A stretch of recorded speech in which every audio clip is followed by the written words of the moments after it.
Bem-vindos ao mais artisticamente divertido canal do YouTube! Hoje é dia de obras incompreendidas e nós vamos falar de arte bizantina.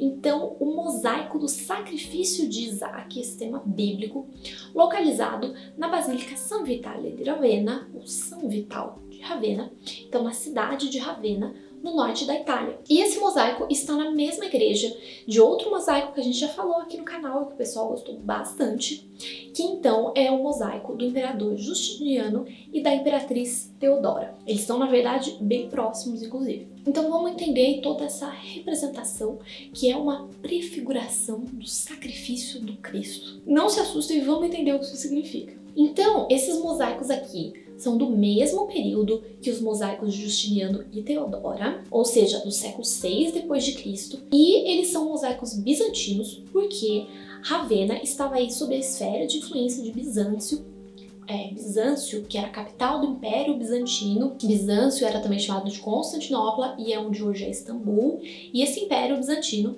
é o Império Romano do Oriente, né? Que quando o Império Romano do Ocidente acabou, sobrou aí o Oriente, que continuou aí por 1000 anos e foi um império muito poderoso. Então, com os mosaicos de Justiniano e Teodora, a gente tem aqui bastante características estilísticas próximas, porque a arte bizantina manteve por muito tempo suas características, né? No meu curso de História da Arte, eu também falo mais longamente sobre toda essa questão da arte bizantina, mas se vocês quiserem já ter um gostinho, tem um vídeo aqui no canal sobre a arte bizantina e um vídeo sobre o mosaico do Justiniano e da Teodora. O link do curso também tá aqui na descrição do vídeo e nos comentários, mas termina esse aqui antes, aí depois você vê os outros. Então, essas características que esse mosaico do sacrifício de Isaac e o mosaico de Justiniano e o mosaico de Teodora compartilham são então a frontalidade.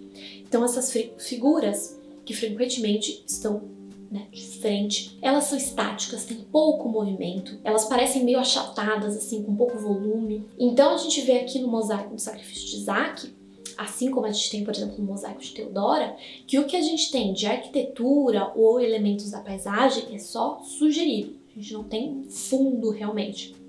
A gente tem no máximo ali o chão e algumas coisinhas ali passeando. Então o que a gente vê nesse mosaico? Ele é dividido em duas partes, porque era muito comum que duas partes da história que podiam estar cronologicamente longe ficassem perto e não tem muito uma divisão ali do espaço. Tipo, aqui é a primeira parte, aqui é a segunda. Não, era tudo ali junto. E muitas vezes, se você não souber a história, você se perde. Então, o que acontece? Numa primeira cena, a gente vê uma casinha, né, que é a casinha do Abraão e da Sara. E então, eles já eram idosos, mas aparecem aí 3 anjos que estão sentados aí numa mesinha com pãezinhos, e o Abraão está levando um cordeiro que ele vai oferecer ali para os anjos. E é anunciado para eles que mesmo eles sendo idosos, eles vão ter um filho, né, por graça divina. E daí o que a gente vai ter na outra cena, então, para lá, o que acontece para lá dos 3 anjinhos, é a cena propriamente dita do sacrifício de Isaac. Então, depois que eles já tiveram filho, que o filho cresceu, tá ali o filho, e Deus tinha dito pra ele que ele tinha aí que sacrificar esse único filho dele. E o que a gente vê aí é uma cena muito dramática, mesmo sendo uma cena estática, né, que os personagens não têm muito movimento e tal. A pose de Abraão dá aí toda uma dramaticidade essa cena. Então ele tá ali com a mão levantada, o filho tá ali, e é o momento que ele iria aí sacrificar o seu filho. E daí então aparece uma mãozinha do céu, que representa aí a voz que na Bíblia falou com Abraão, que não era para sacrificar o filho, ele estava sendo apenas testado.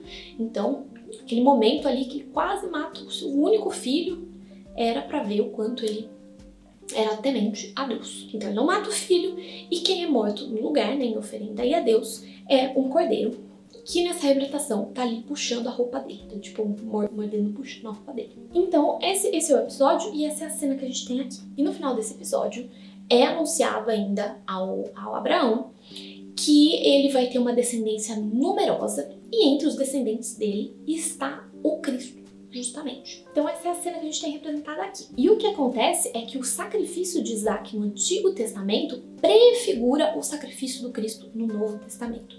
Então, prefiguração é justamente isso. Então, quando tem algo que faz relação a algo que acontece depois. E lembremos que o Cristo é chamado de Cordeiro de Deus. Então daí o que é sacrificado ali não é o Isaac, é o Cordeiro. Então tem toda uma ligação importante aí. Cristo que também está representado ali perto na Absídia, que daí ele está representado ali em majestade. Então a gente tem toda uma ligação, todo um significado relacionado aí com essa dupla natureza do Cristo, com a Eucaristia, né, com a consagração das espécies, esse pão e vinho que é transformado em corpo e sangue do Cristo. Então, por isso que essa imagem está aí, ela está aí à toa, ela tem um significado muito preciso. E essas duas cenas estão muito próximas do altar maior, né, o altar mesmo ali da igreja, mas por razões diferentes. E a gente vai entender então por que essa cena do sacrifício de Isaac é tão importante e por que ela está aí perto deste local super importante da igreja. Então, a cena do sacrifício de Isaac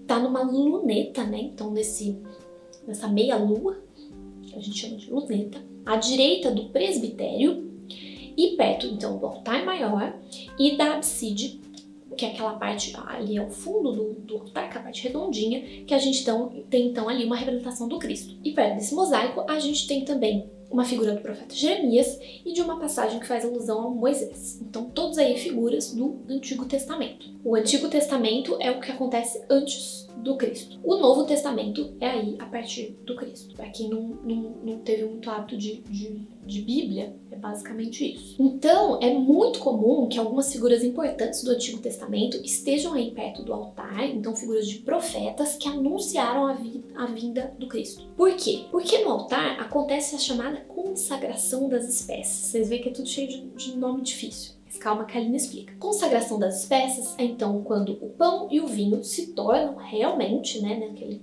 ritual da Eucaristia, o sangue e o corpo do Cristo. E daí que vai ter os fiéis com a hóstias e não sei o que. E é no altar que isso acontece. Então esse momento importante aí, que um simples pedaço de pão e de vinho se torna realmente o sangue e o corpo do Cristo. E é justamente por isso que esses profetas ficam aí perto do altar, e é por isso que o sacrifício de Isaac está aqui, porque são todas prefigurações.